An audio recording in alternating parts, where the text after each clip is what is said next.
जय श्री सीताराम बनोस् हामी सबैको काम। भोलि जेठ महिनाको मङ्गलबार 13 गते मङ्गलबार अति उत्तम महासंयोग बनेको छ। त्यसै पनि मङ्गलबार अति उत्तम दिन हुन्छ। त्यही माथि पनि भोलि हनुमानजीको विशेष दिन, जेठको तेस्रो मङ्गलबार उत्तम दिनमा गनिन्छ।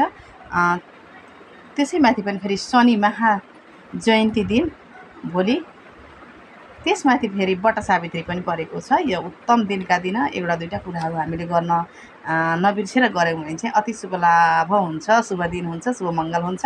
त्यसैले यी कामहरू गर्न नबिर्सिनु होला। बिहान उठ्ने बित्तिकै पहिला ल्वाङ राखेको पानीले नुहाउने, ल्वाङ गङ्गाजल पनि हुन्छ, तिल, कालो तिल, तीन चिजै मिसायो भने अति उत्तम। यदि केही संयोगै भएन भने गङ्गाजल चाहिँ मिसाउनु होला। ल्वाङ, गङ्गाजल, कालो तिल मिसाएर नुहाउन अति उत्तम मानिन्छ भोलिको दिन। त्यसले शनिको प्रभावहरूलाई कम गर्छ। केले कम गर्छ भन्ने कुरो म अर्को भिडियोमा बनाउँछु, तर नुहाउन चाहिँ नबिर्सिनु होला। भोलिको दिन कालो छाता, कालो चप्पल पनि दान गर्न सकिन्छ। विशेष गरी गर्न पर्ने भनेको मेष, मीन, कुम्भ, सिंह र धनु राशिले त गर्नै पर्छ। यो भिडियोलाई सेयर अति धेरै गर्नु होला, किनकि धेरैजनाले लाभ उठायो भने आफूलाई पनि पुण्य मिल्छ। यो भिडियो हेरेर धेरैजनाले गर्न नछुटाउने नै काम गर्न सम्भव मान्दछु मैले। जबसम्म गऱ्यो भने चाहिँ राम्रो हुने हो। जे पनि बारबारेसी खेती जोगिन्छ भन्ने जस्तै एउटा हामी माध्यम हो। हामीले बताएका कार्यहरू गरिँदा केही कामले सहजता बाटो खुलाउने कामहरू हुन्छ भनेर गराउने हो। त्यसै कारणले भिडियो सक्दो सेयर गर्नुहोला, सकेसम्म सबैजनामा पुर्याउनु होला। हस् हजुरहरू।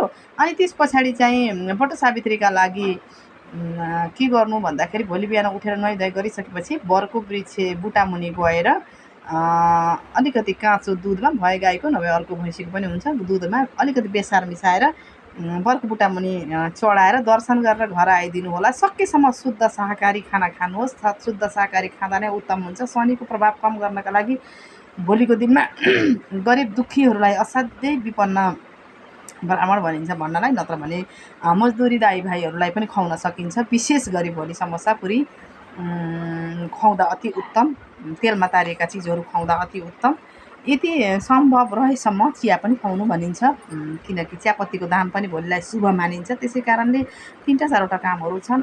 एकदमै संयमता व्रतिएर नरिसाइकन, नझर्किकन मैले भनिसकेँ राशिहरू मेष, कुम्भ, मीन, सिंह र धनुले गर्नै पर्ने अति उत्तम हुन्छ।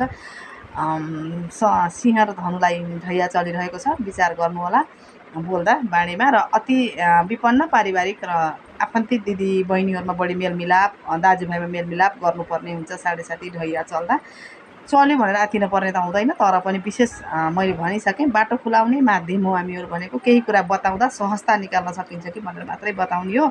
गर्न नगर्न आफ्नो कुरा पनि हुन्छ, तर विशेष गर्दा लाभ हुन्छ है। हजुरहरू सबैजनाले गरिदिनु होला, सेयर पनि गर्नुहोला। हस्, भिडियो धेरैजनासम्म पुर्याएर धेरैजनाले लाभ लिन पाउनुहुन्छ भन्ने आशा पनि राखेको छु मैले। बाँकी नुहाउँदा, ल्वाङले नुहाउँदा अथवा तिलले नुहाउँदा के फाइदा भन्ने कुराहरू म अरू भिडियोमा बनाउँछु।